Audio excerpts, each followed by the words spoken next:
Hello, hello, hello, and welcome back to the Mo Money Podcast. This is episode 237, and I'm your host, Jessica Morehouse. Welcome back to the show. Welcome back. For this episode, I have someone who you're probably familiar with. I certainly am. I, having, been originally grew up and born and raised in Vancouver, BC, very familiar with the smart cookies ladies, and I have one of the smart cookies on the show today. I will be talking to Katie Dunsworth-Reiach. She is a partner and co-founder of Talk Shop and also the co-founder of Smart Cookies. And we're going to be talking about how can we navigate this crazy time we are in.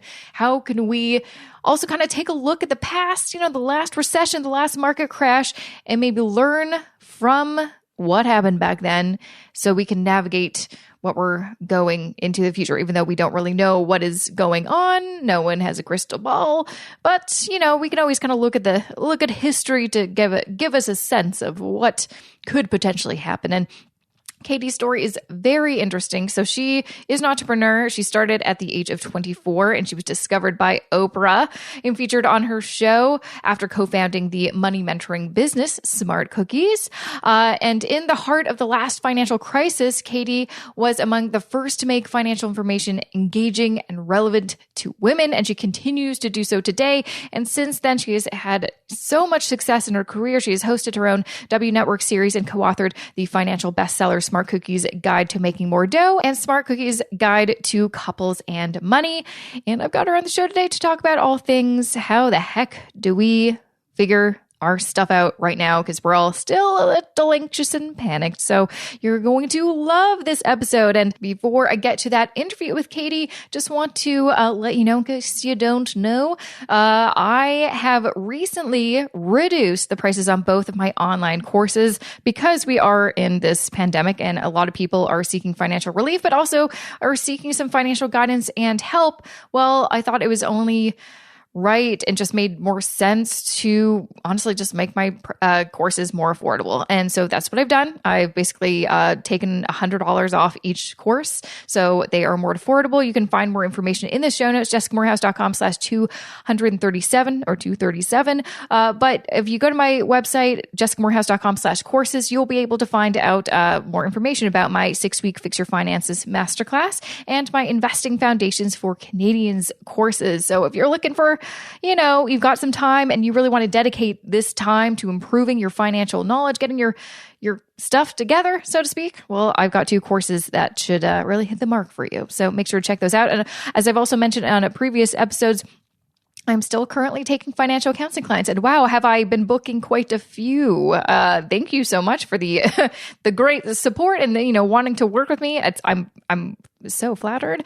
So I am still currently taking on more clients. So if that is something that you're interested in, if you want to work with me one-on-one to help you with your financial situation, you can sign up for a free discovery call with myself. Just go to jessicamorehouse.com/financial counseling. Again, you could just find the information on my website under the counseling tab and, book a call with me. We'll chat and see if we can work together and get your stuff together this year. What better time than right now, than in a crisis, to really, take a beat and, start getting serious with your money. Am I right? I think this is a good time. Anyways, that is enough. Let's get to that interview with Katie. Well, thanks so much, Katie, for being on the Mo Money Podcast. Thanks for having me. I'm excited to be here. Me too. I'm so glad to have you on. I've known about Smart Cookies for ages because I'm originally from Vancouver. So I remember seeing you guys around online and on TV. So I'm very excited to have you on the show. It's an interesting time to have you on the show, but I'm actually glad to have you because as you kind of mentioned before I hit the record button, Smart Cookies, you started kind of building that during the last recession, and now we're entering this new kind of situation. So I'm sure you have a lot of experience with dealing with different things during uncertain times, like the good times and the bad times. But before we kind of get into that, do you want to kind of share a little bit about your background? Because you mentioned to me that you are an entrepreneur and you started at a very young age in your early 20s. Do you want to kind of share a little bit? How'd you get started? Yeah. So, I mean, it all kind of does tie back to the smart cookies. And I feel like a bit of an OG coming out of retirement because I got through, the last recession with we started a money group really in sort of as things were starting to decline, and that ultimately got us, we paid off about $80,000 of consumer debt, more than doubled our income. I started a number of businesses in that time. And yeah, I mean, I don't have a mortgage now. I own a successful company. Yeah. And I really, I have been waiting for this, unfortunately, because, I do believe in 10-year cycles. So we'll have a lot to talk about. But yeah, so my story was, is that I started this money group. It allowed me we ended up getting on Oprah. It allowed me the opportunity to write a series of books with Random House. And we had a TV show for a number of years on the W Network. During that time, I also built another business that's in like integrative communications and marketing. It's called Talk Shop. We've got an office in Toronto and Vancouver and Calgary. And I really did both. That business started off as my sort of side hustle. I had initially a corporate job and then morphed it into my own consulting agency. And then I have partners now. And so, my belief system really centers around, the importance of, just understanding numbers, whether it's in your business, whether it's in your personal life, and not being, we kind of grew up in a time when this is in the 2008 recession where Susie Orman was, the expert du jour. And we have a different philosophy when it comes to money. It's really, it's centered more around what do you want out of your life and how can you make your money work with you to get those things, and obviously do it in a way that is safe and secure and gets you through tough times, but also sees you through good times. Interesting. So, because you mentioned Suze Orman, like I'm familiar with her, probably not as much as I think maybe a lot of Americans listening. What did you find her kind of messaging or tone different? Like it sounds like you were kind of more of we're all about finding solutions and kind of positivity. Is that kind of what you're saying? Yeah, she takes I don't love the delivery. Yeah. She takes a very angry, voice to kind of in a condescending way. And I think what we were really founded on is that we did not have that financial knowledge base to pull from. So we were like, what is a mutual fund? And I should be so lucky to have a flipping mutual fund. I just have debt, and we were really speaking to those people. And we were speaking from a place of like, okay, I'm going to teach myself, talk to experts, inform myself and tell you what I've learned, and take you kind of along for the ride.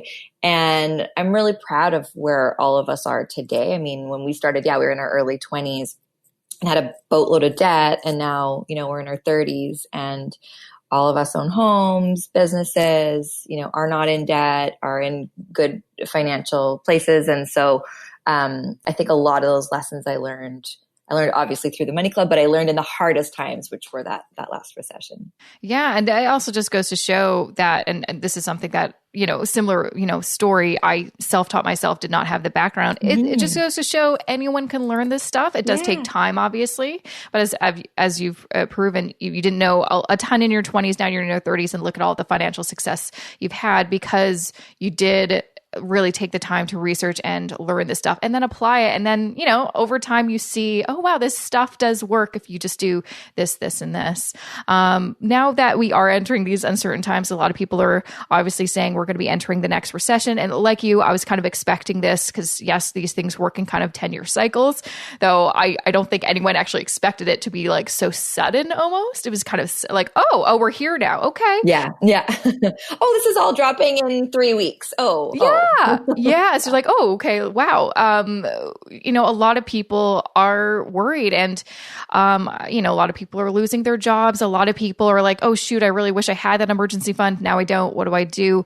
What are some of the things that you're hearing from your audience about some of their concerns? And what are some of the things that you're telling them because of your experience going through something similar? Yeah. I mean, it really is getting back to the basics on, your expenses versus is your spending. And I think, I mean, I know you've talked about this too, but I think there are a horrifying number of people that have no idea kind of like what their monthly burn rate is in terms of what they're spending on. And then those same people, and a lot of us just don't know, even if I just stripped it down to the essentials, cost of living, where I live, what I need to sort of eat and keep the lights on. They also don't know that. And so I think that this is the time everyone needs to do that. And, lots of people call it a budget. We call it a spending plan, but it's just like, get your spending plan in order. We know where we're going to be for the next at least month to 3 months. And, you can very easily you have time, pull that information from your bank statements, and make a plan in terms of what you're going to try to spend. I find it fun. I mean, I look at it week to week. I've done that for 10 years now, where I just goal set every single week on what, and one of the biggest things with Smart Cookies and myself, like I am a spender. I am not the money expert who sits at home and, like I buy things, but I make money. Like I spend my time trying to find ways to make more money. So I have really taken a lot of comfort in, I am like selling everything in my house that is not, taped down. I look for opportunities, whether it's, I even teach my kids, like we've dog sat for the last year because my daughter wants to buy a dog and she gets paid doing that. So there's, there are things you can be doing in these times. And I just think that that's the mindset shift that I also try and adopt, is just like, how can you be, whether it's something you already own that you can sell or something that you could be doing to pick up additional work to make a bit more money right now. Yeah, no, I think a lot of, especially millennials, definitely took that as, I feel like when I first started learning about personal finance, a lot of the advice was just cut back. At a certain point, there's nowhere else to cut back. And so the next step that I think a lot of people, now they're talking about it more, but they weren't, I feel like 10 years ago or even 8 years ago, how do we make more money? And how do we get into this idea that we need more than just our, full-time job income? And for me, that's definitely helped. That's definitely helped you. Obviously, we're in this weird situation where it is difficult to get a side hustle. Like that's not something we could do at this moment. Hopefully things will improve in the next several months as things develop. But I guess, so let's just like look at the, next month or next few weeks. What can people actively do now to hopefully in the future have that extra source of income or that side hustle? Should they be taking time to start learning new skills? Yeah. And you have to remember, like, I believe in the idea of 7 revenue streams. A revenue stream doesn't have to be a side hustle. It could be investment. I own commercial property. I own rental properties. Those are all things that are easier to do when you have money. So I think the real common denominator is most Canadians don't have a lot of excess money lying around right now. And if they do, they're really worried about, just survival. So, what you can be doing in this time is thinking about what the potential business plan might look like. You can teach yourself some skills. So like, this is a time where I'm really interested in photography and I'm trying to learn that more, whether that's going to be a side hustle of mine, probably not. But I think that there are ways that you can be doing the groundwork so that when things pick back up, you will be able to turn that into something that could potentially make you income. I think another thing is, if you have money invested right now, and I know you talked about this as well, is like, do you really have, a plan for what's going to happen? Are you willing? Because I think this is what we're seeing is if you had money in the market, it's dropped significantly. It's likely going to still drop. What's your bottom? Do you need that money? So you could be informing yourself. And also, it's annoying to say, but I do think that there's some amazing investment opportunities coming up. And if you're already in the market, it's just important to know what are you able to weather. Yeah. And as we've seen just from the last 10 years, the people that did stay in the market are really kind of weather the storm. And obviously it is kind of a place of privilege. You need to be able to afford to do that. But they did kind of come out on top because they were able to continue to buy investments when they were on sale. And so that's definitely something important. Hard to do, I feel like, because there's also, I find, and maybe it's because it's been so long, but I think it was very emotional, the last recession. But there's also the emotional factor that people are dealing with. They know the, try and true advice that is, that you've been sharing and it's great. But there's also this emotional factor that, either you have the scarcity mindset, you're just kind of scared, you're just very emotional. It's hard to sometimes implement things that you're like, I know I should be doing this, but I'm finding it really difficult. What do you say to people that are having this kind of reaction? In the scarcity mindset? Yeah, I think that your mental health, and your mental health translates into your mindset with money too, is really important. And I think, again, going back to the Suze Orman stuff, where it's like the mindset that we tried to embrace through all of the money advice that we gave is like, get excited about where your life can go. Like, start there. And I know that that's not the easiest thing to do right now, but we have a lot of time to work on reflecting, controlling our thoughts. And if you can sort of think about what do you want to take away from all of this, and where do you want to be, and start to put the plans in place. Just one little step, once a week even, is a lot better than sitting and worrying and coming from that scarcity mindset. So it does really start with that mindfulness and working on your own,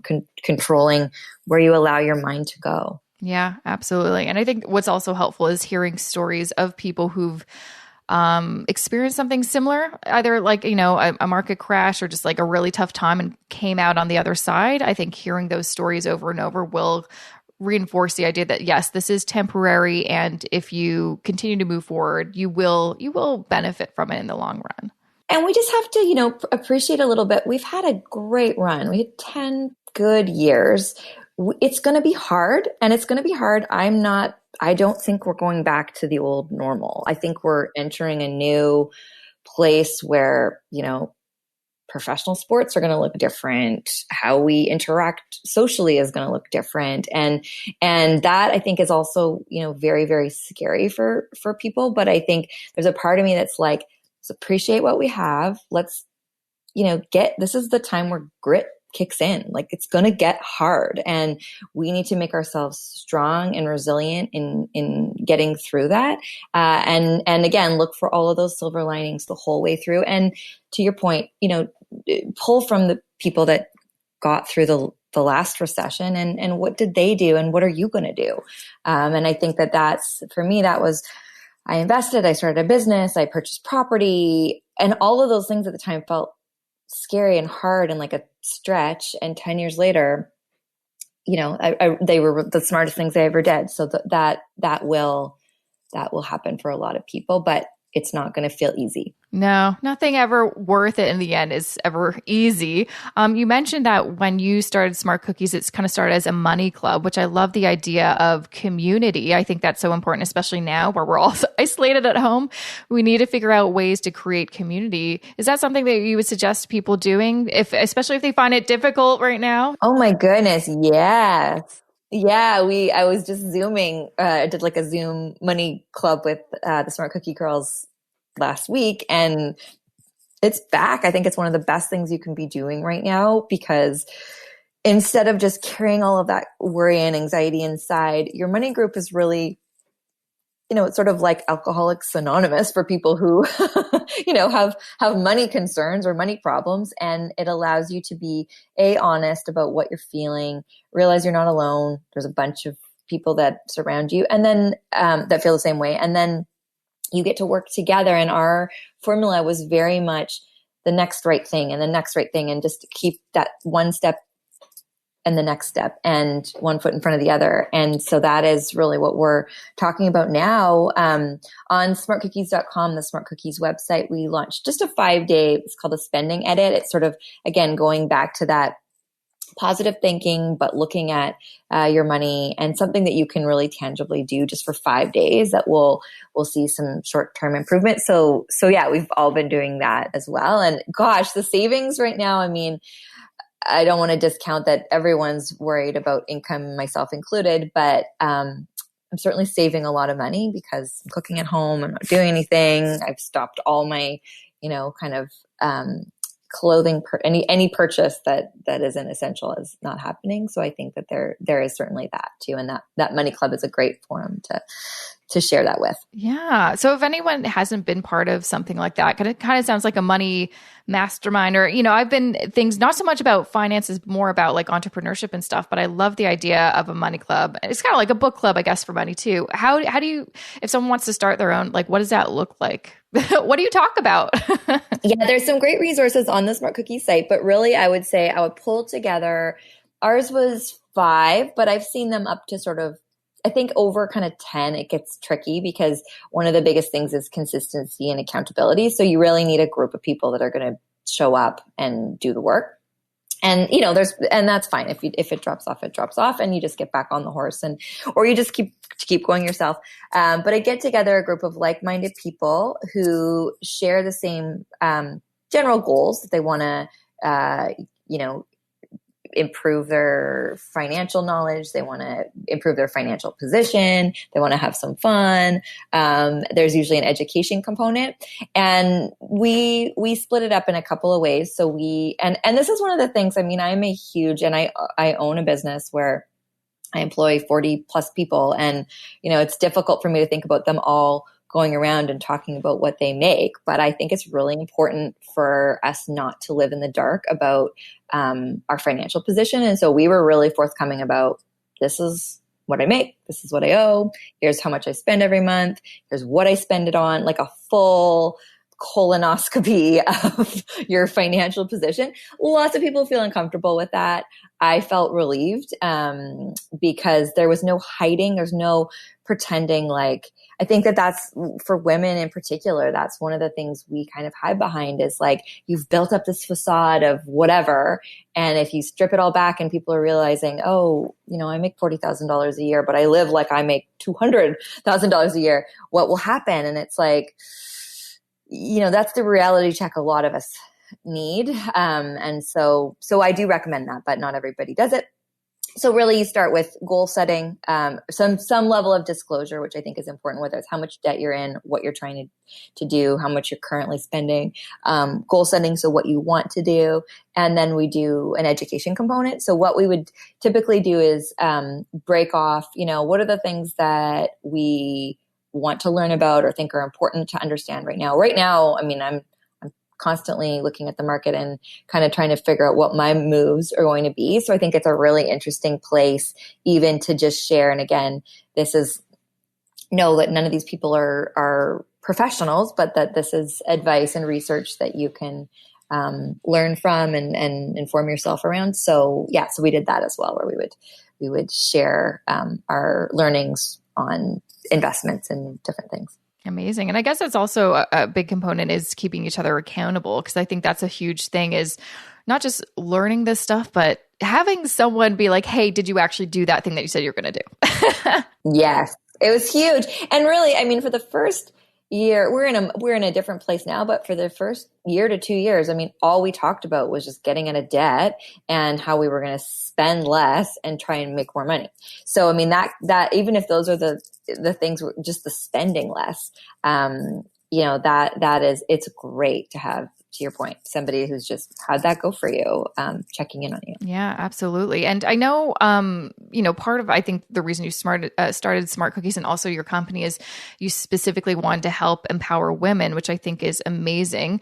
Do you think that we're going to be, I'm just like kind of curious, are we as women going to have like a heavier impact of what's going on compared to maybe our male counterparts in terms of like, do you think we're going to be harder hit maybe because we are earning less or we have more debt? What are your kind of thoughts on that? Yeah, that's a great question. Unfortunately, I do think we will be to some extent. I think, women are certainly not earning, the same as men. I look at my husband who, works in packaging and manufacturing and is somehow deemed an essential service, and he's going to work and I'm just trying to hold on to my company. And so I think that, just depending on what sectors survive this, that they might skew a little bit more. The other thing I see, and I'm not an investment advisor on any level, but I see women tending to get, either analysis paralysis where they just freeze because there's so much information coming at them and they don't know what to do and they're just going to hope it gets better. Whereas men are like, oh, Apple stock is down. I'm going, and they're risky and they take risks.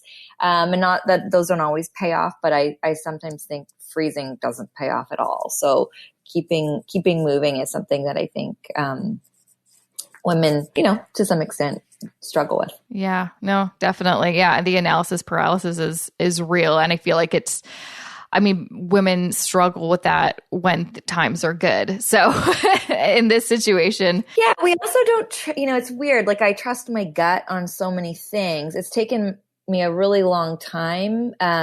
Even with, I have books about money and I've been on Oprah talking about money. And I still will look at my husband, who's really like a very financially intelligent person, and have to give my head a shake and say, you've built a successful business. You've done tons of incredible financial things. Like you don't have to second guess yourself here. You are an equal, so I think that there's a lot of that. And that's, I'm coming from a place of, I can only imagine if you're just starting out that you would really question yourself. And so I think that giving women confidence in these times is something I want to do. And I think confidence comes from having a support system and having these kinds of conversations. And it also comes from just getting in there and doing the work. And I think that that's something that I'm glad that you're such a proponent of that. And yeah, it's important. Yeah, no, definitely. And I feel like even though I've been hearing a lot from people that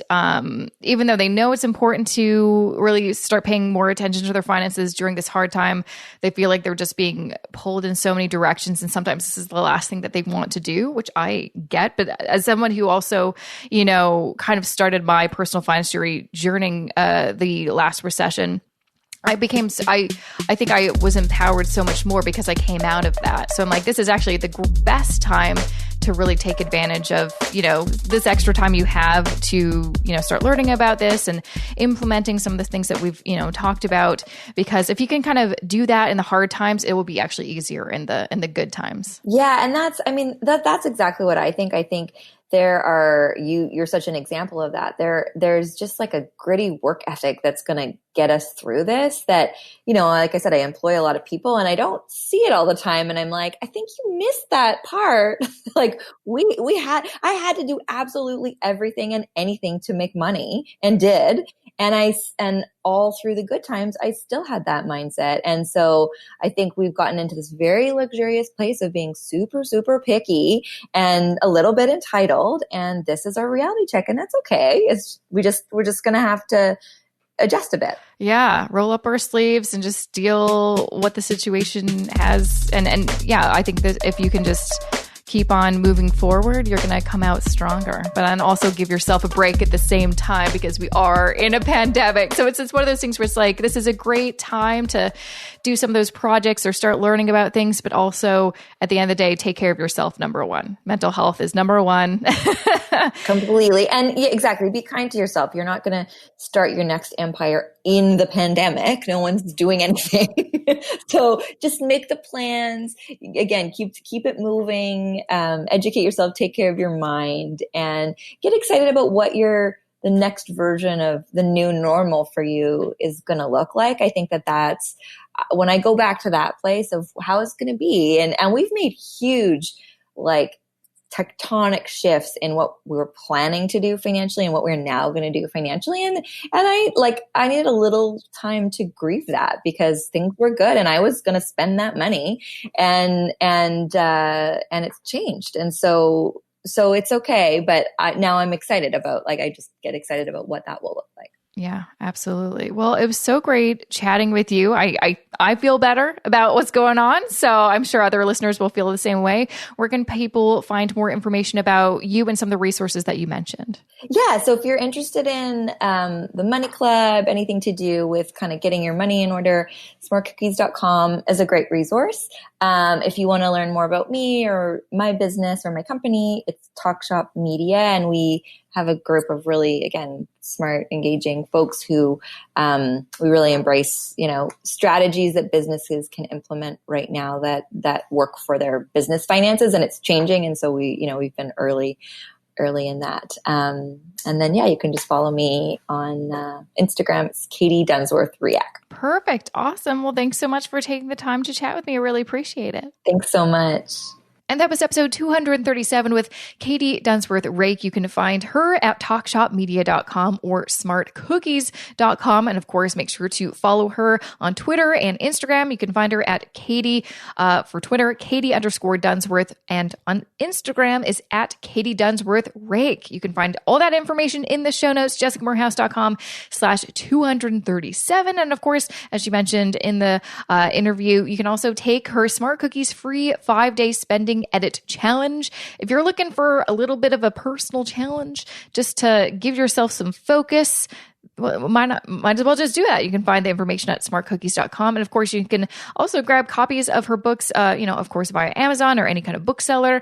Smart Cookies Guide to Making More Dough. And of course, Smart Cookies Guide to Couples and Money.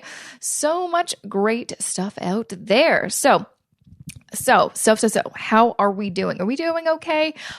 Last week, I put out an episode on this show for my Money Minute on Friday about the Canada Emergency Response Benefit. Also put out a video on my YouTube channel, which, dang, people are having some questions. And the thing is, definitely, here is all I can say about the CERB or CERB. If you've gone through the criteria, and you don't think that you're eligible, there's probably a good chance that it's because you're not eligible. And it sucks. I'm just the messenger. It sucks, but it is what it is. But that's why it's so important to do your due diligence, read the criteria, and only apply if you think you are eligible. That being said, in terms of other kind of relief programs, if you're in the U.S., make sure to check out the interview I did with Erin Lowry. That's also on the podcast. She goes through the U.S. Relief programs available.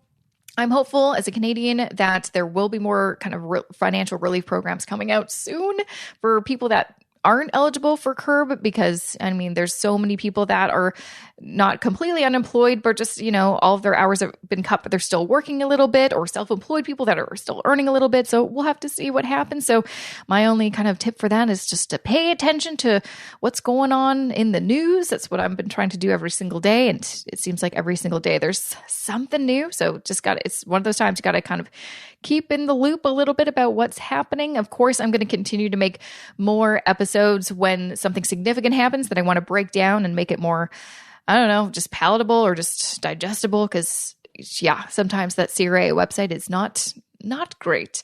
One other kind of thing I'd like to remind you of is, even though in the US and Canada, the tax deadlines have been pushed, so you do have more time to file your taxes, I would say if you, don't have a reason, just file your taxes. I recently did it, and it was so nice. It was such a relief to have that done and over with and not hanging over my head. And I don't have to think about 2019 and taxes anymore. Now I can kind of move forward and think about this year's taxes. Yay. But, if you're an employee or you were an employee, maybe you're laid off, could be a great opportunity for you to get that tax refund, which is cash that you can put into your emergency fund. So just my little PSA there. If you haven't done your taxes, might as well just do your taxes. Just do them. And there's so many great online software programs you can do it.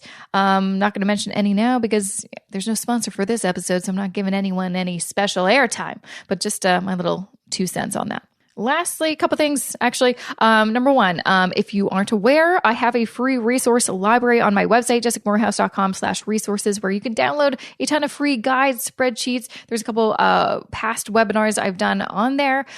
So it's free. So might as well just pop in there.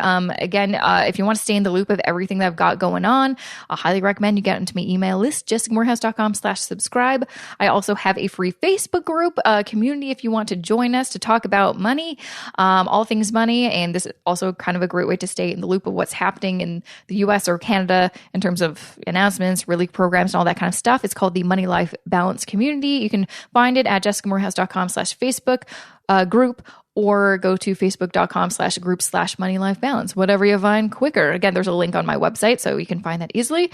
What else do I have to share in case you don't know? Oh yeah, I've been getting a lot of people, of course, booking time to work with me as a financial counselor, or, booking discovery calls. If you want to learn more about that, more information on my website, jessicamorehouse.com/financial counseling. But if you are just looking for a good old budget spreadsheet because you want to take this time to get your stuff together, I've got a free one, jessicamorehouse.com/budget. There's also a video on my YouTube channel that goes through it. I am going to be updating it soon. I don't know if I'll have it updated by the time this is on the release date on today, Wednesday, when you're listening it live.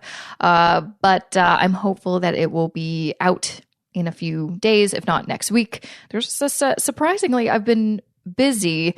I don't know. I don't even know what's happening right now, but it's there probably just because there's been so much need for financial content and information. I've been a busy bee, and so I definitely want to continue to create more content for you to help you during this weird time. Yeah, that's really, I think that's it. I think that's all I've got for right now. I'll be back Friday with another Money Minute episode. I don't know what it's going to be on. It really depends on what happens this week. We'll see. We will see. One last thing too. I haven't really added any new books. I will in the future, just right now, because things are so uncertain. I don't even know if I can mail a thing. I don't think I can mail anything right now. I don't feel safe leaving my house to go to the mailbox or post office or whatever it's called. But I am still going to be running my book giveaway. So if you go to jessicamorehouse.com/contests, all of the book giveaways that I'm doing right now, they're still up. You can still sign up to enter to win. I don't know when those books will, I'm going to draw those winners soon, but I don't know when I'm actually going to be able to mail these books because I have them in my house, but I don't know. I can't leave my house. You know what I mean? So I don't know what's going to happen. So we'll just have to see. But anyways, I think that is it. That is the last thing I think I've got to tell you. Thanks for listening. See you back here Friday. Have a good rest of your week. Stay safe, stay sane, and stay financially savvy. How's that? How's that for ending? Okay, I'm going to let you go. I'm going to let you go because I know you have a life to live. So, all right. Bye. See you later. See you Friday.